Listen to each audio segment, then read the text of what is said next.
బంగ్లాదేశ్తో trade deal చేసుకున్నారు.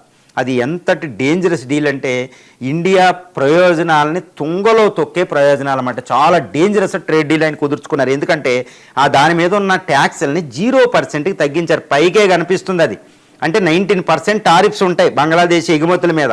కానీ Bangladesh America నుంచి లాంగ్ స్టాపల్ కాటన్ని అంటే పత్తిని దిగుమతి చేసుకుని దాని ద్వారా తయారైన వస్త్రాలను అమెరికాకి ఎగుమతి చేస్తే 0 టారిఫ్స్.